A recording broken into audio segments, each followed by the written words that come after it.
What's up, everyone? Welcome to Rising Tide, a special live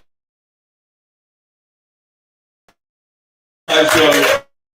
Thank you, Grille, to preview RIFC's USL Jaegermeister Cup semifinal versus Sacramento Republic. If you're new to this, you can find both podcasts on YouTube and wherever you listen to your podcast. Just like our YouTube chats are, we love fan participation. So those of you here in the audience, stay on your toes as we have a lot of interactive segments. Chance to win a gift card to High Motor here tonight.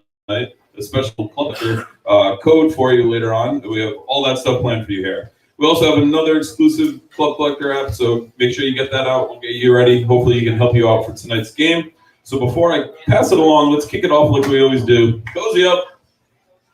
Crack a bear. Let's dive into this one. And I'll pass it over to my good friend, Mr. Ryan Hill. There you go. Well, the YouTube fans. I'm your host, Matt. We got Ryan. We got Matt. We got Jason. It's going to be a fun time. Here we go. Sorry, I'm so used to the normal intro. I just have like a sleeper cell agent that activates me. Hey, folks. So, as Matt said, we are at Rise Tide Live here. So, just want to make sure that we start off here by telling you both, if you don't know who we are. So, start with the Raising Anchor team over this way. So, thanks for having us first and foremost. It's such an honor. I want to give a special shout out to you and to everyone here in this live audience. You have no idea how hard it is to do a podcast. And it's even easier when you pre-record or you just do it from the comfort of your home. These guys are in two different places always, and now they're here live. The amount of effort they put into this, the amount of pre-show work they put into this. Sometimes these mics work, sometimes they don't. I'm so happy that we get to be here. And finally, for the first time ever on a podcast, actually drink some alcohol. So this is fantastic. But I'm going to pass it over to Jason. My name's Matt, by the way. It's such a great time to be here. Yeah, Jason, thank you guys for having us. And like Matt said, this is a lot of work, and I'm glad that we didn't have to do too much. We just read some notes and kind of show up here for the vibes. And looking forward to having a good time finally making some content together.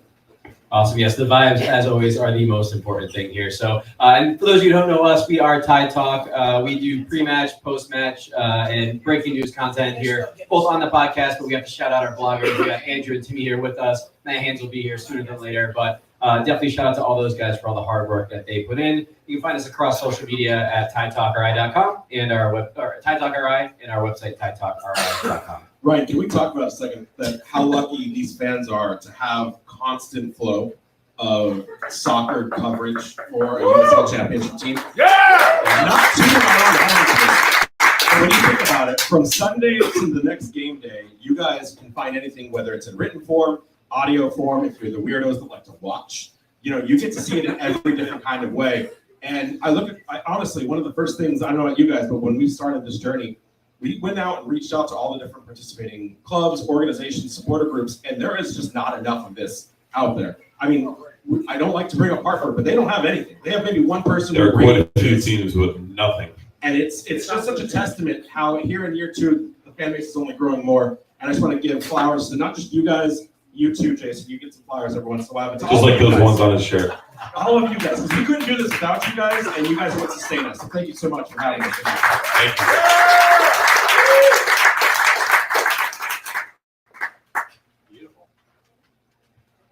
All right, so let's take a look at the season so far. I'll give lay on Lorraine to do this.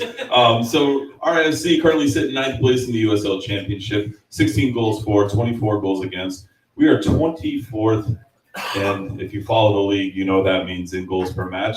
But defensively, we are 4th in goals conceded per match. So a stout defense. We just got to find a way to start firing some goals in and clicking on all cylinders.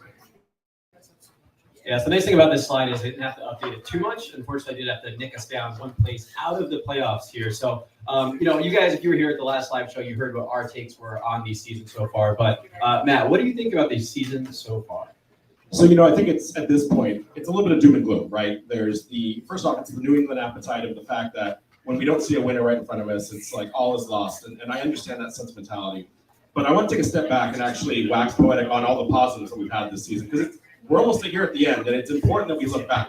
One, brand new stadium. And I don't know about you guys, but that's been one of the highlights of the year. Even no matter what the result is, going into that beautiful facility and being able to watch soccer, there's not a bad seat in the house. We've gotten rainbows in some of the matches. So I just We've also got monsoons. So, monsoon. Yeah, we're getting full weather penetration here at this point. So it's just really exciting to see. And I can't help but not think about that every time I look at where this club is going this year.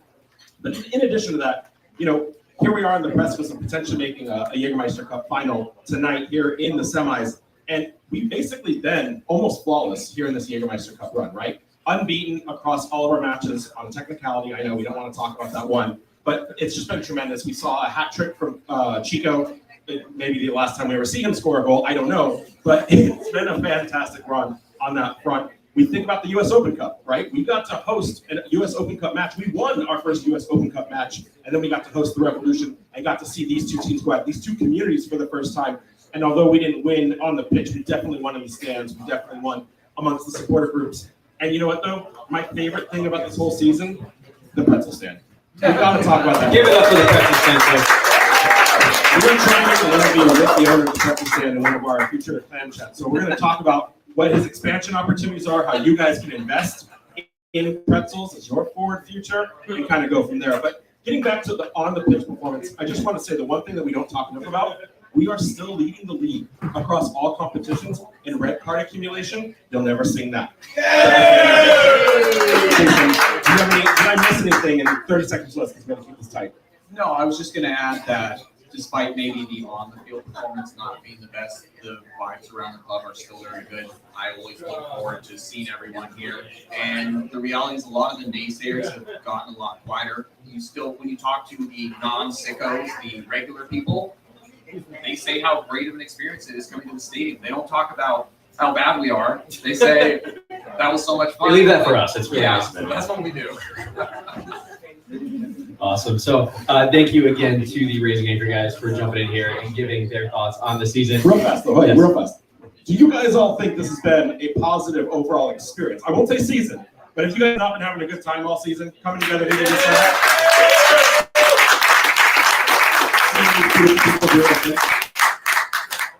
That's right. I mean, they don't have to do constant the grind of the content, just talking about the same thing, but fair. So folks, we have, like Matt said in the intro, we always want to keep this entertaining.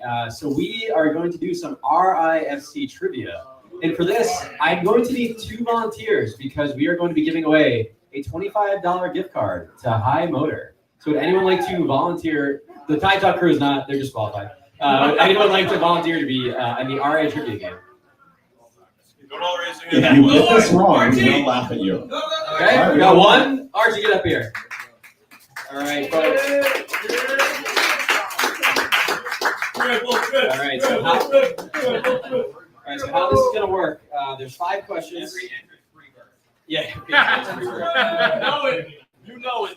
Every answer, so there's 5 questions. We'll basically first to buzz in or whatever against it, and we'll go from there. All right, so. If you need help, look at mine. I have the slides right. All right, so as you can see, we'll tilt the screen a little bit here. But who has the most goals and assists in club history in all competitions?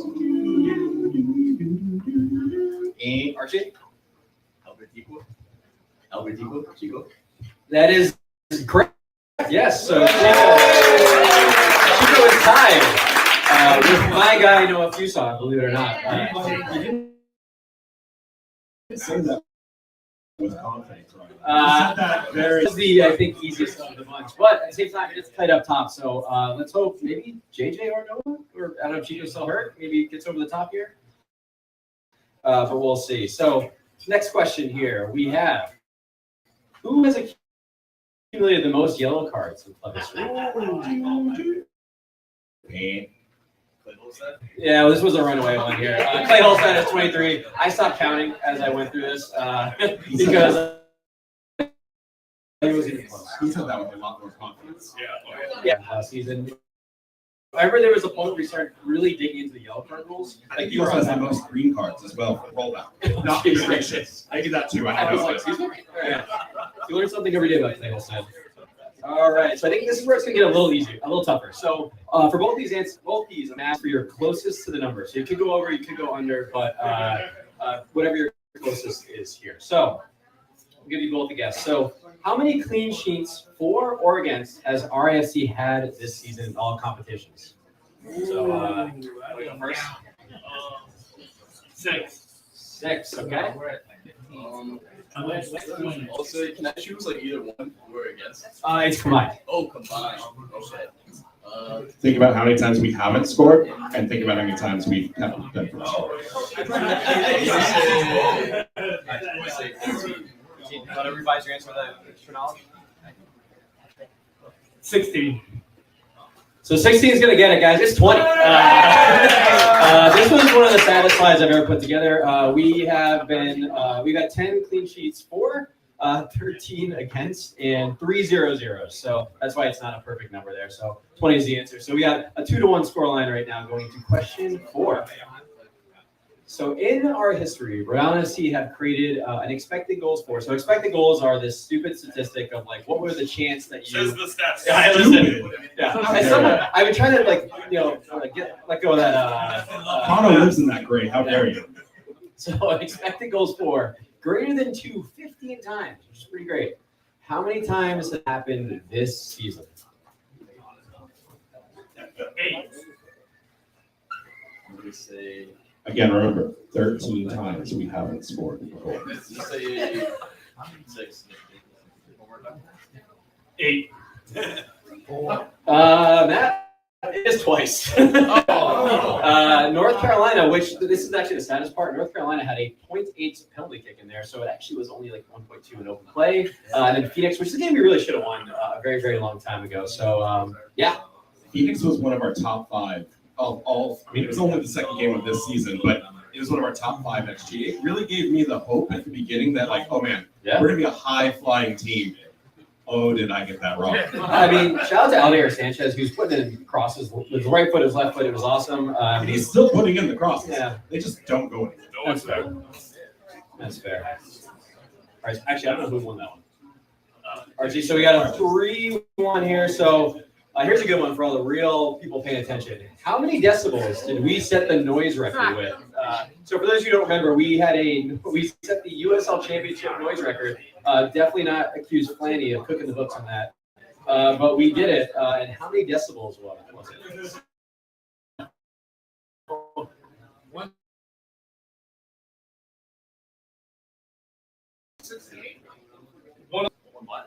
Uh, 150. So it was 130.6. You got it there. Let's go. So, all right, so 5. Do you think if we had an awning, that would have been double? At least.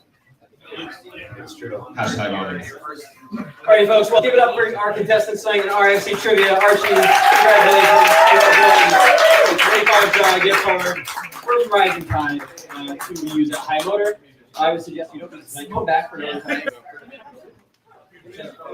Free drinks! Archie is buying around right If you need another drink, you know who to see. now. If Archie has ever gotten a free ticket off of you, come and collect your bounties.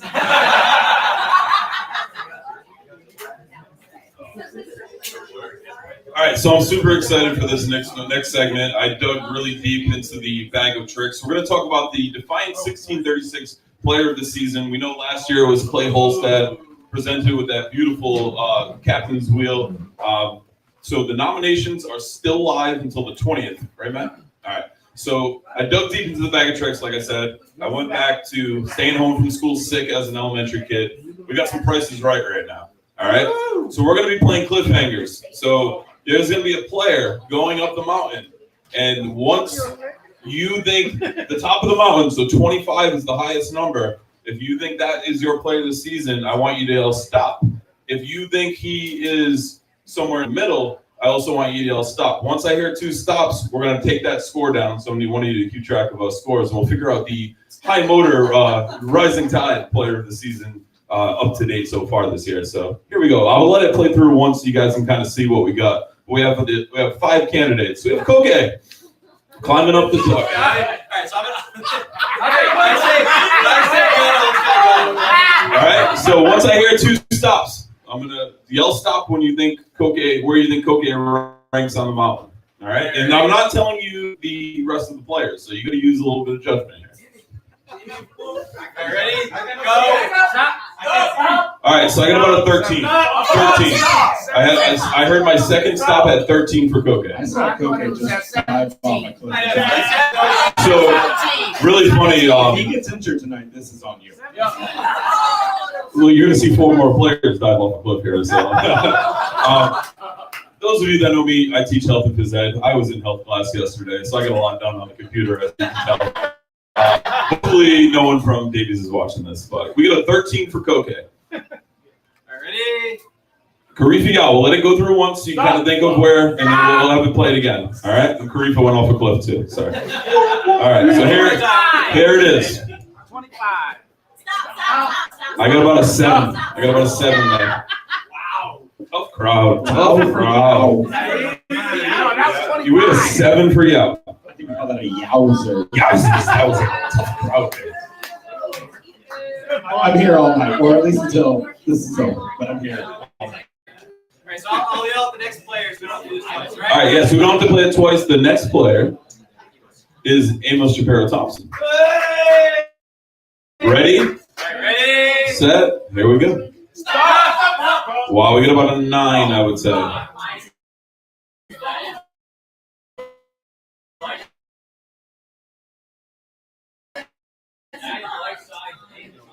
That is too. That is the shock of this game. I'm sorry. I had to make it as accurate. Next up, we have last season's player of the season, Clay Holstead. Ready? Go. Stop! Whoa, we were a 6. I think a 1. Sorry, Clay. Now, remember I was talking about how the New England community, just when we're not doing well, there's a lot of depression in this room right now. Yeah, I mean, we're seeing the play differently this year. We know this isn't Clay's fault. Yeah, this is a product of the system, product of the environment. And last but not least is Maxi Rodriguez. Ready? Go. Stop. I got a 10. All right, the results are in from bottom to top. In 5th place, you've got Clay Holstead, last year's winner of Player of the Year. In 4th place, you've got Karifa Yao at 7. In 3rd place, Amos Shapiro Thompson. In 2nd, Maxi Rodriguez at 10. And in 1st place right now, in the lead of this opinion of this room, El Capitan himself, Koke Vegas. Why was Aldair Sanchez not a part of this presentation? So, this is actually... We've talked at length. This defense is one of the best defenses in the league, and he is one of the best defenders. And he had played in every game up until his red card, where he took the bullet. He took the bullet because of Amos Shapiro Thompson. I will not stand for this. Well, I have to say, Matt, I am with you, but I will let a little secret out. These are currently the top 5 in your Defiant 1636 voting of the season. So we did not pick this. You did. The people in this room picked this. Are you happy for the insider information you just learned? You're extra special, all of you. I just want to say it is a little sad though that not a single player got over 30. Hold on, we also have the low score of Koke there is tough. But Matt, we got some. Sanchez is in the top 10. I'm sorry, I can't. 10? I won't sleep until he's top 5. So I will never sleep again. Council of Mats unite on that. I am very pro out there. Availability, key factor.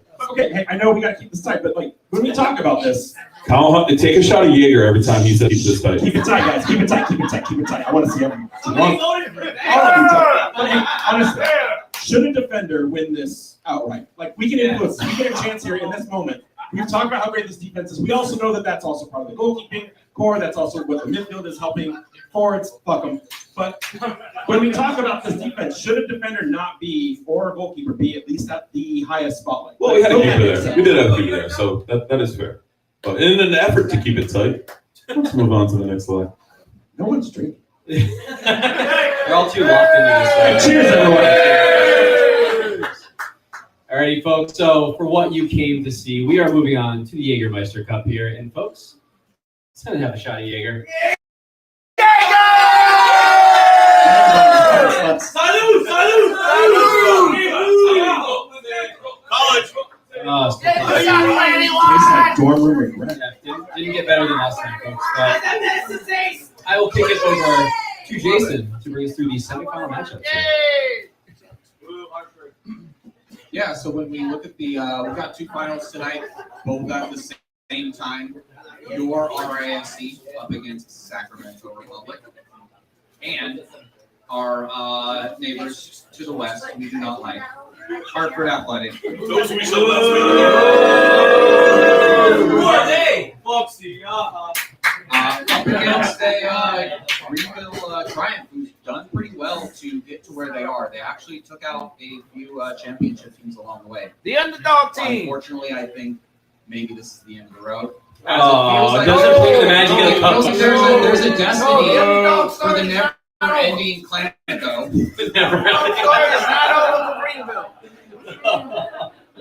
Awesome. So, Matt, we'll go over to you. What does the rest of the tournament look like here? So it's interesting. I mean, like Jason said, with these two groups in the semifinals, all eyes are, and I've talked to league officials, they all want desperately for a Clamico round 4. Like, they want it so bad. If they could rig it, they would totally rig it. That being said, we've been able to confirm, I know there's other smart people like the blogger group from Tide Talk. Looking into the future, whatever the results are, right now, Greenville Triumph, should they get the upset against Hartford, they will not be able to host on October 4th. There's a college football game against East Tennessee State, so that will automatically advocate their rights to host. So no matter what, the winner, should Triumph advance, they won't be able to, so that would be either us or Sacramento that gets hosting duties.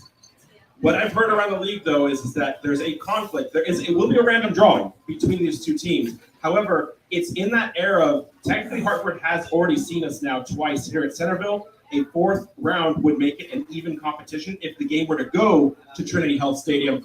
But the league also would rather have the final at Centerville Bank Stadium. There's a big push right now. There's a big push to advertise the strength of what these new stadiums are offering and the quality. We're talking like future sponsorships. We're talking about getting development players. We're talking about just expanding the overall push post-World Cup into a Division I and just a more complete league. So either way, if this does go to an El Clamico final, it's going to come down to the randomness of that draw. But right now, the league's telling me they would rather have it at Centerville Bank Stadium. Yeah. I don't know how you guys feel about it. Do you think they've heard about the pretzels? Is that why? So I actually know for a fact, and as a witness here, the president came down for the CBS game, and the first thing we directed him to was the pretzels, and he said they were fucking incredible. I think the biggest testament of the pretzels too was seeing former RFC player Conor McGlynn right in line on the day he was there too. He knew right where to go. And, I mean, like, we need to get invested in this business immediately. Like, this cannot be a one pretzel stand kind of show You anymore. keep saying like this is an opportunity. There's talks. Expansion. There's talks. Expansion. Maybe it's only another stand within the stadium for the time being, but there are talks. I'm sorry to my wife back there, but we are tripling down on that opportunity once it's available. Put mortgages on your homes. Make the right decisions. All right. So as we move into the semifinal preview tonight, Sacramento Republic first round FC. Obviously, to host that game, we do need to get through tonight. So, Jason, you want to take us through the road to the semis for both teams? If you can squint and see that. Yeah. Also, shout out to Matt Hands. I waited all week for him to produce these graphics. I knew he would do it. I also love the fact that Tide Talk is like a 19-person army strong. Me and Jason sometimes have to yell at each other about, like, dude, it's your turn to do notes. It's your turn to do graphics. I love you guys for that. Yeah, so when we look here at RSC, we started our journey over in Westchester. What a fun away day. Yeah, I love that I brought like 30 shots of Jaeger to impose on all of you. You're welcome. Thank you. Thank you. Then we went over to Pittsburgh and actually got our first win against them. We had to do a little bit of lily ball ourselves. We took it back home here against Portland. And kind of put the ribs to them. Deep with a hat trick there. There was then a home game against Hartford. We don't talk about that one. I don't know. I'm getting out. And then we got a 1-0 busy win over Birmingham. When we look to the Sacramento side, a lot of tight matches. A 1-0 win over AV Alta. That's Antelope Valley for those of you playing at home. Thrashing there against Las Vegas Knights. I think they actually played them twice in a row and put like 9 goals, right? And That was the game or the series of games that actually ejected Notarino from the Lights. Was those results right there? AC Milan, I think the 12 legend, love that guy. They actually lost against Orange County 1-0. Their only loss in this competition for such a stout defensive team. A bit interesting there. A 1-0 win over Spokane Velocity there. And then in their most recent match, they took Loudon all the way to penalties, with Zola being the hero there, saving penalties from both Zach Ryan and I believe Abubura. So let's move into the Sacramento Republic here. So Matt, preview this team for us. Sure. So some key stats for Sacramento. They currently sit in second place in the USL Championship Western Conference. They have 33 goals for on the season, 17 goals allowed. They are currently 10th in the USL Championship in goals per match, and first in the championship against goals against per match. So we will be seeing 2 of the top 4 defenses out there in the USL Championship tonight. I guess thank God it's not raining, because we would not want to be in for. Don't jinx it. Don't jinx it. Knock on wood. Is that the real Pawtucket J knocking on wood over there? Some of their key players: Jack Gurr, Scotland player, Scotland international defender; Danny Vidiello up in the race with Koke as well for the Golden Glove Award, and we have Russell Clario.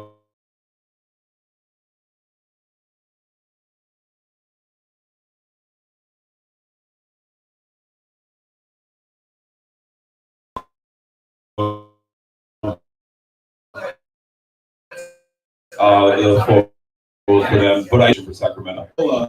Has been lights out. You know what Jason was just sharing about Sacramento Republic's run through this Jaegermeister Cup. They've only lost 1 time, but more importantly than that, he's only allowed 1 goal in the entirety of both the Jaegermeister Cup run, and then he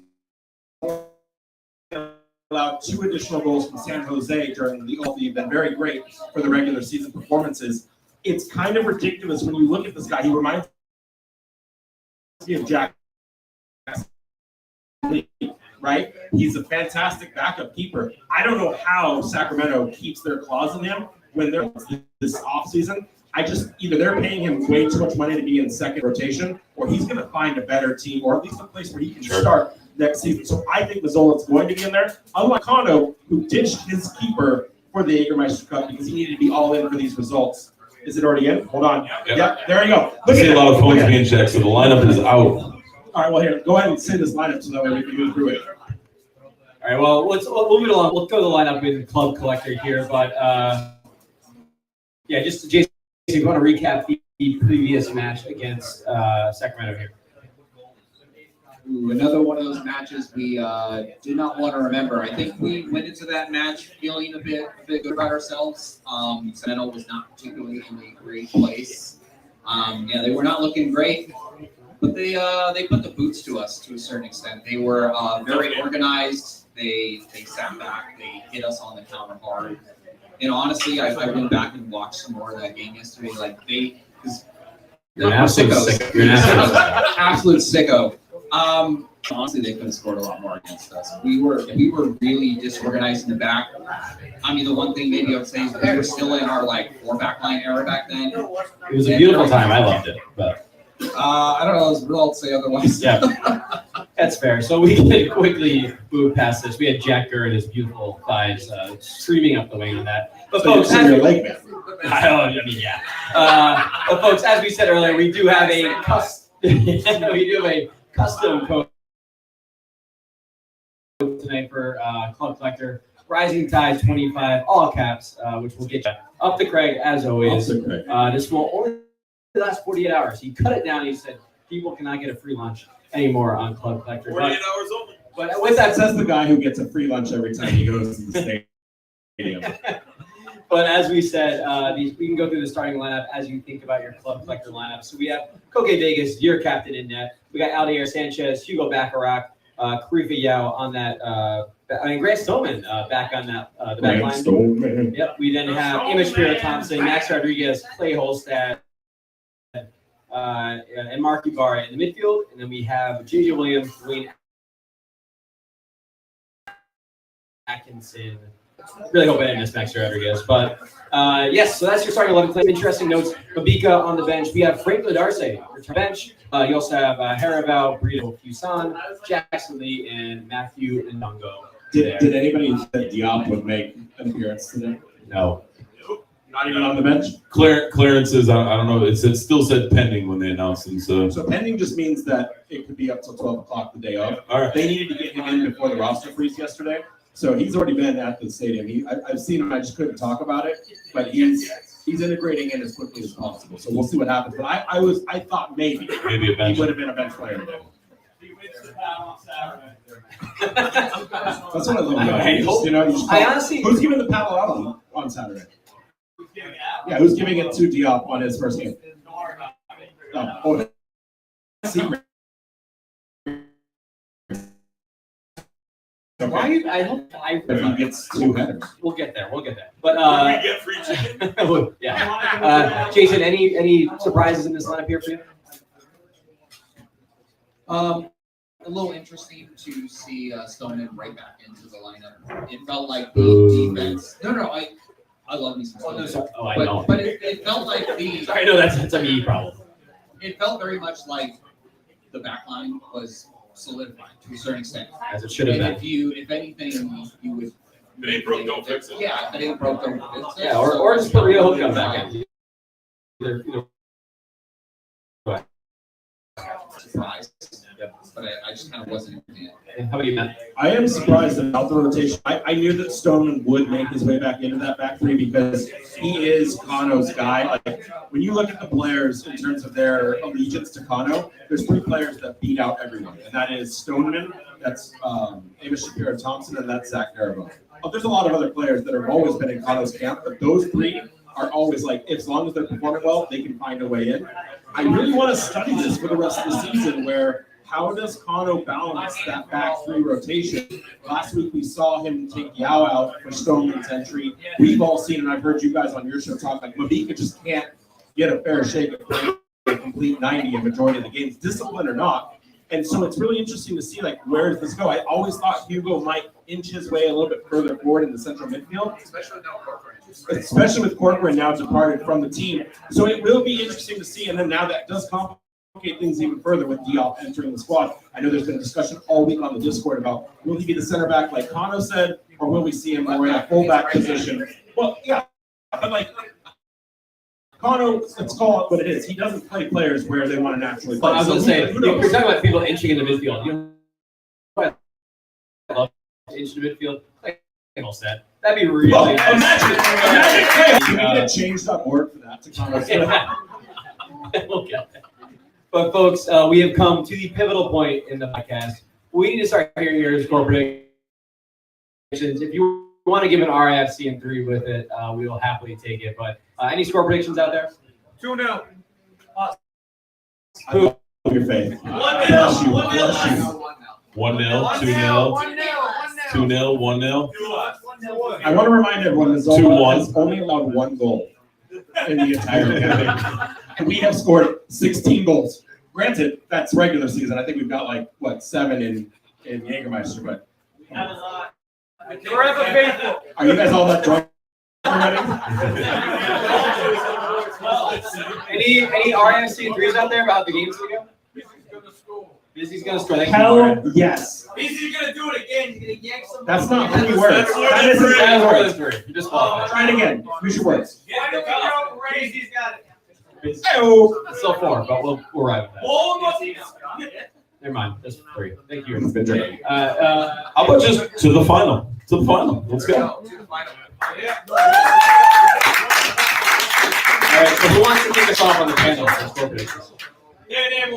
I'll start because I'm probably the most depressed from this and the most even keel at the same time. I've got this as a 0-0. We haven't demonstrated an ability to break down compacted defenses like what Sacramento is going to present. They're one of the best teams when it comes to shape. That must be what they drill 24/7. I just don't see us being able to cut lines with this lineup now.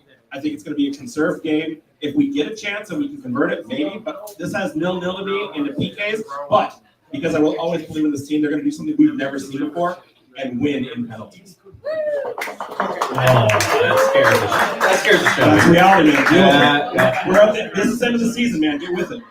All right, so I will go next. I am going to go 1-0 Ron FC. There's a one player this season who has been beyond clutch more than anybody else. It's Max Rodriguez. I think he's going to be the difference maker tonight. It'll not surprise any of you who listen to Tide Talk regularly that I said that, but I do think Maxi will come in the clutch, whether he's assisting that goal or scoring it. I have 1-0 Ron FC. Or a penalty. Hey, the penalty merchant himself, which we desperately needed, folks, will score that one. So, Jason, to you.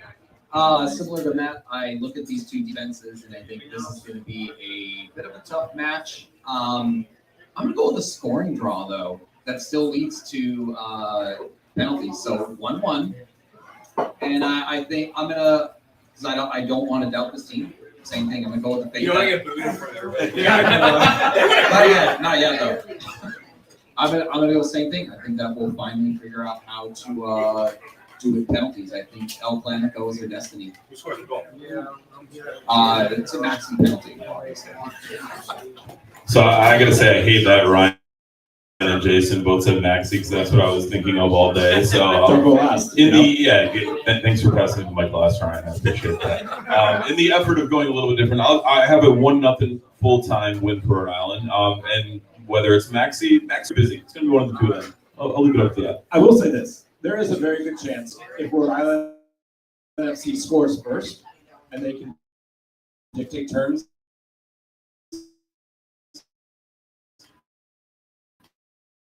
their defense is good enough to hold back Sacramento. And that has been Or score first, it's going to be a completely uphill different game. battle. And, Uphill battle. and if Connor doesn't make 5 rotations early to try to change, unless he's seeing things that are like getting close, Sure. that this game is going to away from us. So that's what it's going to be. I'm with you on that one. All right, guys, but that'll wrap things up for this one. So again, I want to thank all of you who took the time to join us here at High Motor. We love you guys. Appreciate all of the support. If you aren't already, make sure you're following Raising Anchor and Tide Talk, all the social media platforms. Subscribe on your favorite podcast application and on YouTube as well. Join our live shows. It's always a lot of fun. Let's go. Make sure we get in there. Have a nice loud march. Make sure you tip your bartenders here at High Motor really well. Take care of them. Food is always great. Drinks always great. Always a great time. But again, thanks again for joining. Next time to both of our shows. We'll see you guys on the phone.